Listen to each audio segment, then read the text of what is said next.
Hi everybody, welcome back to Think Outside the Board. I am your host, Brian Toohey, and today I'm doing a first impressions video for Dwellings of Eldervale, which has become insanely popular already. But I thought for people who are just now kind of trying to decide whether or not to get the retail version or some other version they're trying to pull from the ether, whether it's the deluxe version or the legendary, that you could use a video that shows you a little bit about how the game works. And another short little disclaimer, these first impressions videos are meant as first impressions. So they're, when I play the game a couple times, they're not designed to be a full teach or a full review. They're just designed to show you a little bit of how the game works, enough that you hopefully have an idea if it's for you or not. And then I give you a little bit of my thoughts and opinions after a play or two of the game. So let's go to the table. I will show you how some of the mechanics work and how the game kind of functions in general, and then we'll come back to this camera setup and I'll tell you what I thought about it. Okay, so the first thing I want to show you is this box, because it is a big box. And if I flip it like this and open it, you're gonna see a very complex system of game trays. Lots of game trays. So here we've got the instruction booklets, some player setup stuff. This is for the solo mode. This will be a scoreboard you're going to use for various tracks. Now you've got your game trays set up here with your various cards. And all of this makes it very easy for setup and teardown. So here you've got all of your faction boards and trays with all the components you need for each faction, and they're all in here. You've got a couple of these token trays. These are just all factions all the way down.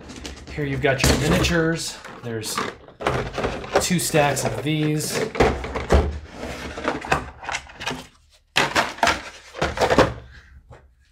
Here are the bases for the miniatures. Here are some cards, more factions. And then down in the bottom, you've got your tiles for the game, a couple of extra miniatures, a couple of little mercenaries that you can hire. There's the Minotaur, and I forget what she's called, but she can kind of duplicate actions, various actions. And then you've got your tile tray here, some dice for the monsters, a bunch of tokens and things like that. So this is the way everything is stored and packed. And I just wanted to show this to you guys so you could see how well the game tray system is put together and how well everything kind of stores together. So I'm going to pause the camera here for a second, and then I'm going to get the board set up, and then I can kind of explain the various mechanics. So, un momento. Also, just to show you that in the rulebook here, they have various setups for the different player counts here. So I'm going to set up the board right now for, let's do this setup for a 4 to 5 player game. So when you're doing the setup, you're going to place all these tiles out as I have them here. You're going to put these little kind of resource tiles on the bigger tiles. You're going to place this board over here that has all the tracks on it, and you're going to put these little orbs at the top of each track. You're going to have your faction, let's see, I'll put this here so you can see it. But you'll have faction boards like this. You'll take the board off, and the way I have it set up, I always put the start card inside, and then the starting resources, you get 1 of each, so I already have that in there. And then you have your, your various workers here, your dice, and these cool little roofs that you will put on your people to make them into dwellings, on your workers. And then you have these little markers here. And you're going to put 4 of them into the middle. And you're going to use these markers to go up various tracks. But the fact that you only have 4 of them means you'll only be able to go up 4 of the tracks. Then you're going to place 1 of them here on the glory track. And the last one will be used for the score track itself. Now, you'll take the player color that you have, in this case purple, and you'll automatically start out with a bump on the purple track. Now, as for this one, you can keep it on the glory track the way I have, or you can just keep it in your player area, and then when you get your very first glory, you can then bring it out and place it on the glory track. Really, either way. So that's kind of what the game is going to look like at setup. Of course, you're going to have these little tokens here for all the different players that are involved in the game. Now, you'll only start with one of these layer tiles when you're first playing. So if you get another layer tile when you're doing setup, which are these skulls here in the center, you'll just put it back under and draw a new one. But in the setup, you're only going to have one layer tile. As you play the game, more layer tiles will come out, which means more monsters will come into the game. In the beginning, though, if I had this tile, I would choose between the black monsters, and I would bring out either of these two monsters, and they're going to start on the tile. That can be randomized, or you can just pick whichever monster you like. And each monster essentially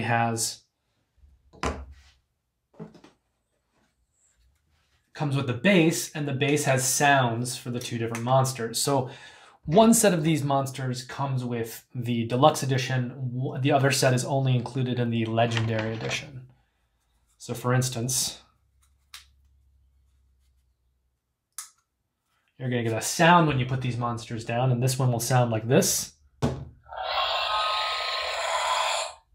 Or perhaps like this.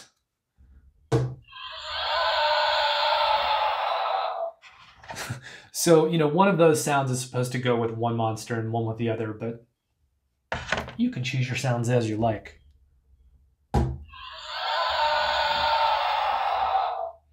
Now, in general, when you're playing this game, you're going to have these 5 location tiles that will be the same in every game, no matter the setup. You'll have a dungeon tile that will get played in a 2 to 3 player game and a different one for a 4 to 5 player game. But other than that, the tiles themselves are the same. Now, you're going to have places you can go to like the fortress, where you can trade in 2 resources for 2 money, or the mage tower, where you can trade in 2 resources to take 3 cards from the stack, and then you'll discard 1 from your hand.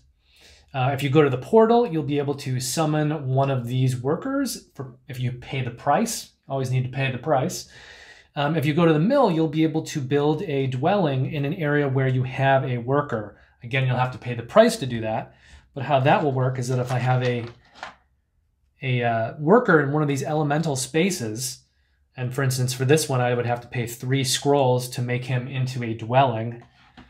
But if I was to go here with another worker and take this action, pay my 3 scrolls, I would take this cute little hat roof and I'd make him into a dwelling, and then I'd put him in the little dwelling space.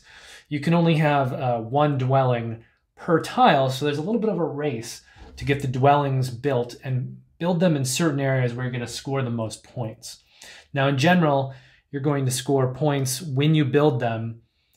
2 points for every one of these 5 setup tiles that they're next to, as well as 2 points for every dwelling that is also adjacent to them. So it's all about adjacencies when you're building the dwellings, either to these 5 tiles or to other dwellings.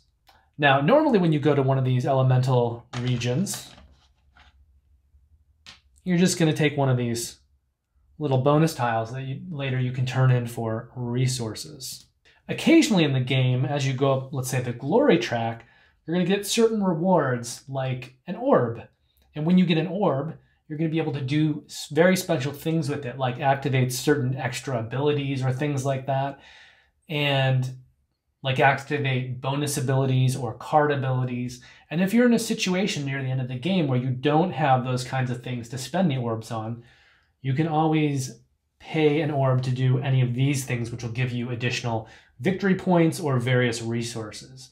Now, if someone does that, if they take one of those things, they will literally put their orb on it, which means no one else will be able to go there and get that reward for the game. So this does kind of lock people out of various rewards.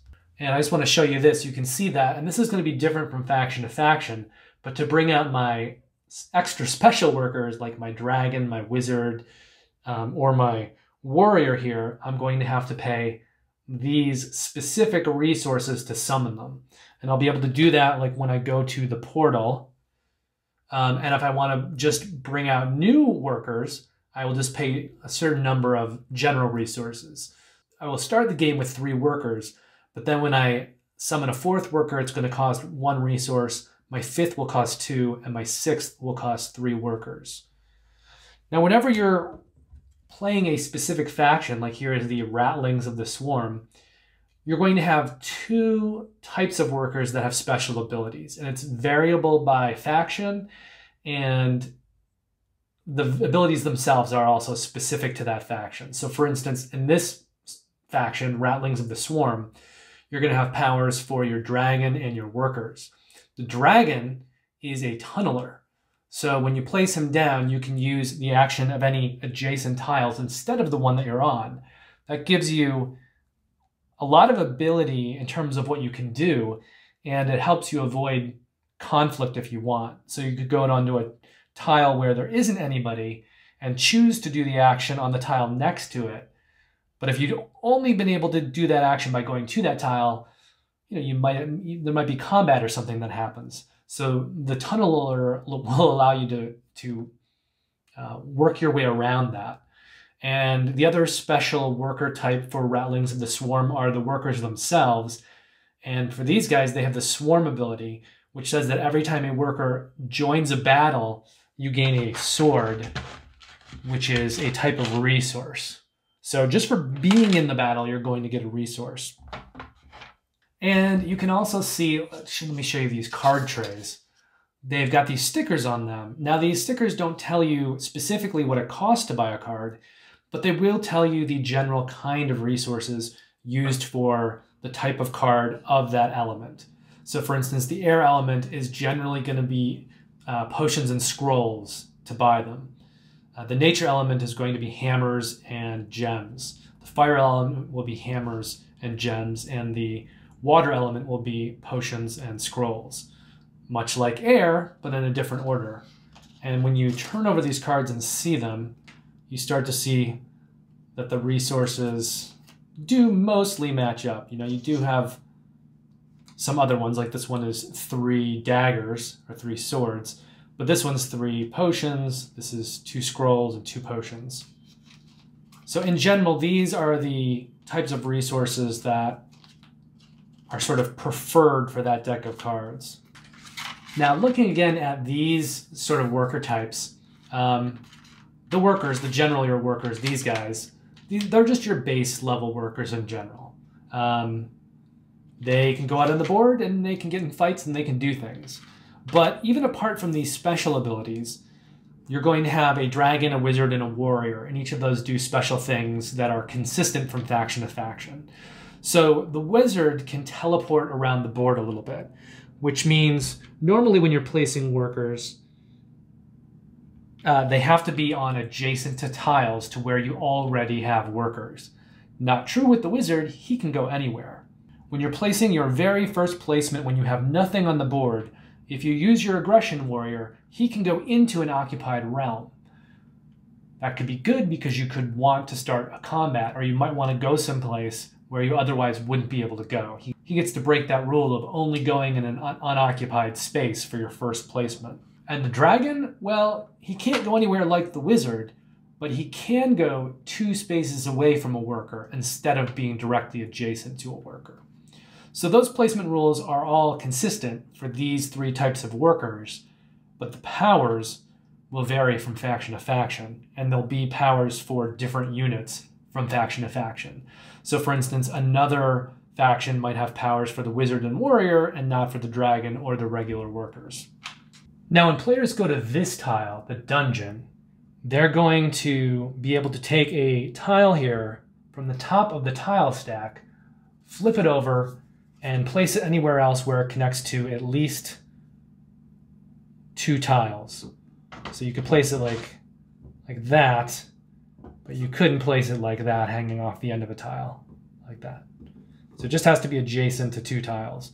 And you'll be able to buy up to 2 cards from this card market over here, from all of these cards, remembering that you will have to pay the associated costs to take the card. Now, in general, the gameplay for Dwellings of Eldervale is going to be getting these cards to give you bonus abilities, going up these tracks, and building your dwellings themselves. Those are the kind of the 3 different ways that you'll be scoring points. You'll get points, as you can see, by these different numbers on here at the end of the game, depending on how high you are up the various tracks. You'll also score points for cards that have symbols that match the symbols where you have dwelling. If I had built this dwelling over here, I would be able to have 3 cards of this type. You know, so these cards. So on your turn, you're going to be placing a worker on the board out here, and you'll be choosing from the workers that you start with. Or, as you buy them later in the game, you may have access to some of these other workers. But essentially, you're going to be placing your workers out on the board. You'll either be taking a tile when you go there, or if you go on one of these 5 named locations, you'll be doing the action on the tile itself. Now, except for in the early part of the game called the peaceful time, if you ever go into a space next to a monster, the monster will rush in and combat will ensue. And you can see, they make it very easy to get on the player boards. You'll see how many dice you're going to be able to use for the various workers that are involved in combat. So if I only have the 1 worker involved, I'm only going to have 1 die to roll. So you tend to want to get more people out on the board before you enter into combat. Certain things will advance you on the tracks over here, like when you go over here and you build a dwelling. Let's say I already had a worker here, and I went here and I paid the cost to turn him into a dwelling. When I do that, I'm going to be able to advance on the tracks. Whenever you go to the dungeon and you take a tile and you put a new tile on the board, and then you buy cards, you'll be able to buy up to 2 cards. You have to have the resources for them, of course. You have to buy 1 card. The second card, though, if you don't have the resources for it, you can always choose to take a card from here and cycle it down underneath to the bottom of the stack and then flip a new card up. And the reason that you might want to do that, there could be a card out that you're not able to buy at that time, maybe one that you don't even want, but perhaps you don't want anyone else to have it either. And then after you've taken your moves by placing, your various workers here out on the board, there'll come a time when you have no workers left and you have to recall your workers. Now everyone will have a starting card like this. And as you buy cards, you'll add cards into your tableau as well. And when you bring your workers back, when you recall them, you'll be able to put them on various parts of your card. So for instance, I could put 1 worker on this spot, and then I could pay these resources to summon one of these various other worker types. That's the way to get more workers onto your player board besides using the portal here. You can also place workers on places like this and just get the resource. And here, if you place a worker, you're going to be able to actually build the dwelling. And the iconography here shows you the same thing about the dwelling, where when you place them, you're going to be scoring 2 points for every one of these kind of name tiles, as well as 2 points for any other dwellings that are adjacent to where you build. Once you've kind of bought more cards, these will be more places that you can bring workers back to activate when you're doing your recall action. A place like this means that you will automatically get this potion, but you can place, when you acquire them, when you visit these elemental tiles, you're going to be gaining the little resource tiles on them. You can either immediately turn them in and spend them and get those resources on them, or you can place them onto places like this. Now, when I do this, I will get those additional resources. Although if I have an icon like this on the card, what that means is that I will only get that resource if I am ahead on the associated track over here. In this case, it's an air icon. So if I am above everybody else on the air track, then when I bring this guy back and recall him, not only will I get a potion, but I'll also get either a gem or a scroll. Now let's talk about combat for a second. All the monsters have their own specific monster cards, and they will show you a certain number of dice that they're going to roll when they get into combat. But as far as people go, you're going to get however many dice for the various workers that you have in the combat. And if you have a combat, let's say I have a combat here, let's say I went here and this monster jumped into combat, I'll also be able to bring in workers from adjacent tiles if I want. So in this case, I'd actually roll 3 dice. Usually monsters roll with somewhere between 4, 5, 6 dice. But the way combat works, it's kind of just whoever has the largest roll wins. So if you roll a 6 and I roll a 6, then we're going to look at the next highest die after that. If we still have 6s or if we're tied for 5s, we're going to look at the next highest die after that. So the more dice you roll, the higher the chance that you're going to have the highest number. But once you break that down, if people aren't rolling all the same dice, you're just going to take the highest, whoever has the highest dice. So if I rolled 3 dice and my highest roll was a 6, and you rolled 5 dice and your highest roll was a 5, I'm going to win because I rolled the 6. So you'll figure out who has the highest roll, and then you'll sort of put aside any dice that are tied with the other player and then look at the next highest die from there. So combat is relatively simple. It still involves the RNG, the random number generator, but you can tweak your ability to be successful by having as many people involved as you can so that you can have as many of your 6 dice involved as you can. So generally in this game, though, you're going to be acquiring cards, you're going to be going up these tracks, and you're going to be taking tiles here from the tiles that you go on, taking the actions in the 5 named locations, building your dwellings. There's obviously an area majority component going on here, and fighting these monsters and fighting each other. Now, the end of the game will be triggered either when someone has built all of their workers, their regular workers, into dwellings. Everyone has 6 of these. So if someone builds 6 dwellings, that will trigger the end of the game. The game will also be triggered if all of these tiles are placed out here. And the number of tiles in the game are going to be variable by player count. Once that's happened, once the end of the game has been triggered either by someone building all their dwellings or by all of the tiles being placed out, each player is going to take 1 more turn. So it's not a case of finishing out a round or players all having an equal number of turns. In fact, the player who triggered the end of the game will get 1 more turn as well when it goes back around to them. So whoever triggers the end of the game, from that point on, each player will get 1 additional turn, and then the game will end after the person who triggered the end of the game takes their final turn.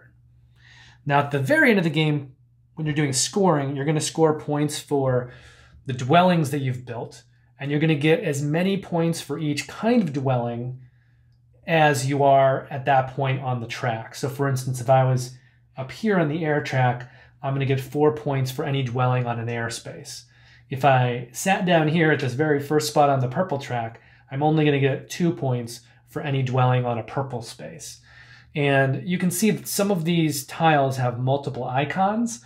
When you build a dwelling there, that will allow you to move up 2 spaces on that track, but it won't affect your end of game dwelling scoring. So for instance, a dwelling on a tile with 2 icons will score the same as a dwelling on a tile with 1 icon. They're just going to score wherever you are on the track.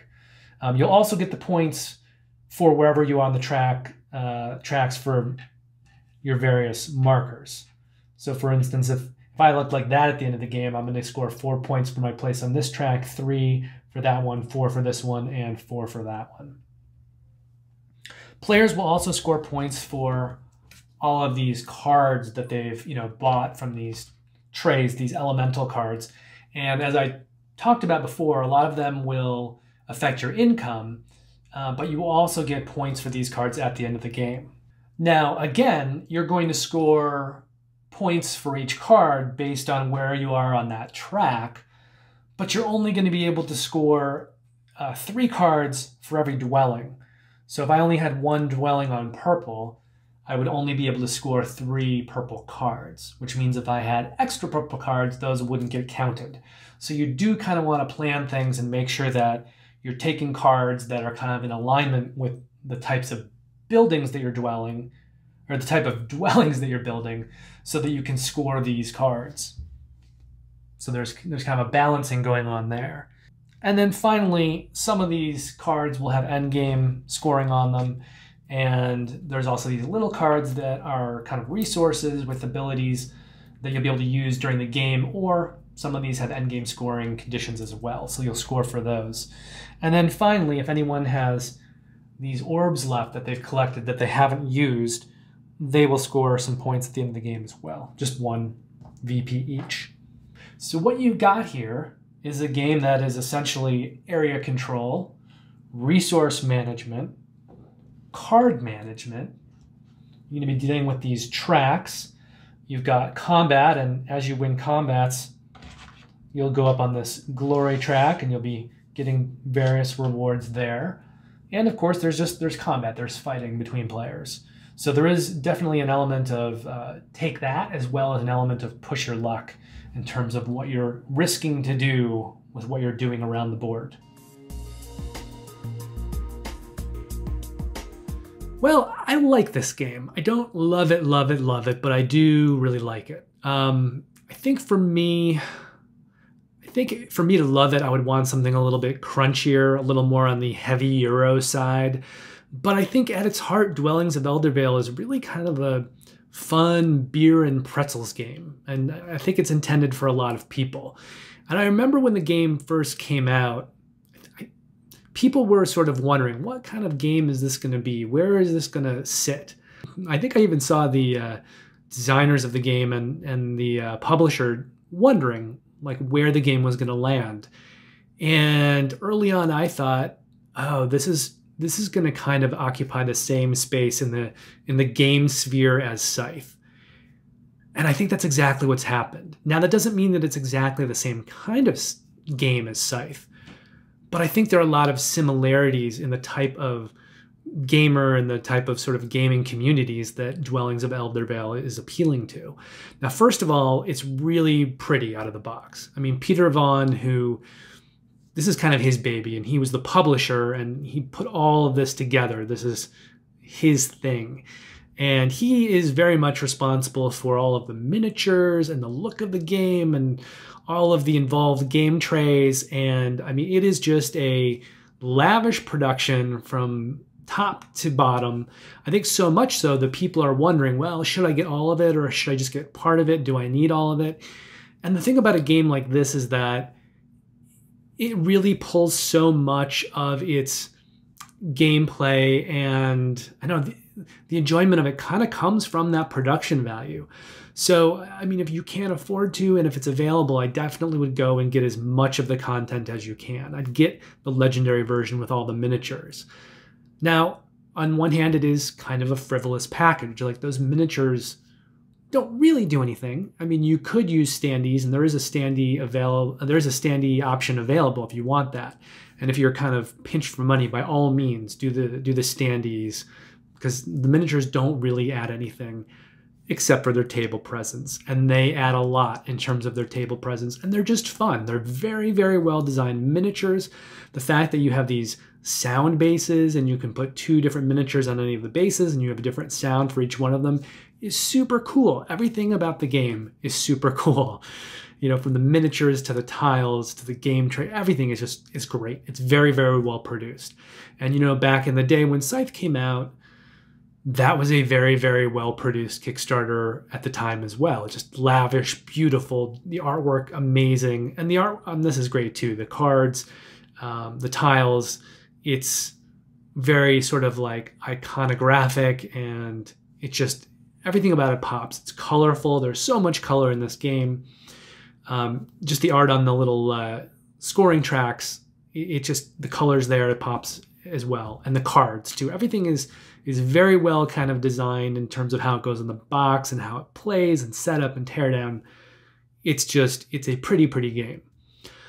Now, as I said, for me, I think ideally I'd like something that's a little bit crunchier, a little bit heavier, a little more of a heavy euro. That's not necessarily a knock on Dwellings. That's just me as a gamer and what I tend to prefer. But I'm still not going to get rid of Dwellings anytime soon because I think it's super fun and there's a lot going on. It's not going to be super heavy, chunky strategy. There is strategy involved, but there is also an element of randomness in the game, from the combat to, I don't know, just certain actions that you're taking. Not everything is super analytical and can be sort of programmed down to, the last little thing. And I think in that case, that also reminds me of Scythe as well, to a degree.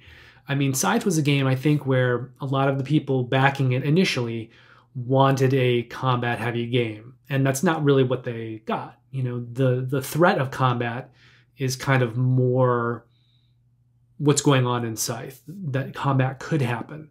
And in some games, combat does happen a lot in Scythe. But in other games, it's very rare. It's just kind of like the threat of combat hanging over everything. I think that can be true in Dwellings as well, although I think combat happens more in Dwellings. I think players are sort of incentivized to play around with combat and try combat, to the point that even if you lose combat, you're going to gain resources, a sword, for every worker that's involved in combat. And then your workers will go off into the underground, which is that bottom part of the board where the scoring tracks are. And then when you do a recall, you'll get those workers back from the underground. Now, the downside to having a lot of workers in the underground is that you cannot use those workers when you recall them to trigger the various card actions. So you don't want to lose combat, but there are times when doing it, there could be a reason to lose combat. There could be a reason just to be involved in combat. And getting those extra swords for the workers that are in combat and lost definitely helps, smooth things over and give you a reason to be involved in combat, even if it's not to win it. But there are a lot of different things going on in this game. There's a lot of moving parts, from the various tracks to the card actions, to which cards you're buying and where you're building dwellings so that you can score the cards at the end of the game. You're also going to be sort of very strategically building those dwellings because you want to build them near the named tiles or near other dwellings. So there's a lot of kind of strategy going on moment to moment, but there's a lot in the game, at least to me, that feels sort of reactive as to what's going on. That means that it can be a little sort of less crunchy, where bigger strategies maybe can't be employed because you're reacting more and more to what's going on. But it does give you a very fun, very lively game, especially at higher player counts. And, we're in the middle of a pandemic right now. I can't play a lot of games at super high player counts all the time.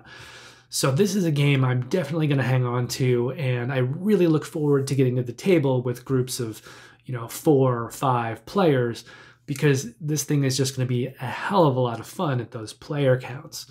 But as long as, you've got people playing the game who are on board with the type of game that it is, and they understand that, yes, there are going to be strategies involved, there are going to be tactics involved, but there's also going to be some sort of reactionary gameplay involved, and there's going to be some one-upmanship, and people are going to be trying some crazy things. There are even ways within the game that you can kind of, with certain factions and certain monsters or certain mercenaries or certain cards, you can chain actions together to give yourself some very powerful actions. And if you go and you kind of look on Dwellings of Eldervale forums and things, you can see some of the crazy kind of overpowered or ultra-powered moves and gameplay that people have come up with. I think that's part of the joy of Dwellings of Eldervale, is how much you can sort of break the game or break it within the game that you're playing and sort of retweak it to your ends, to what you want to do. And it's one of those games, I think, that with the people who are playing it and kind of what's happening in the game, the feel of the game is always going to be a little bit different. It definitely depends on the factions, the players' personalities, and then the various kind of tactics that they're employing or trying out.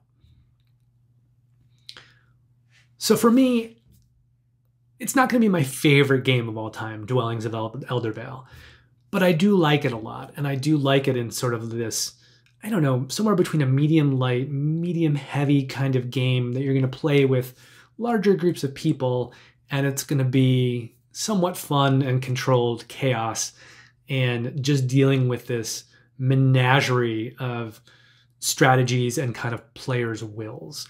And I think, like Scythe, it's going to be a game that is very popular for the next 5 to 10 years.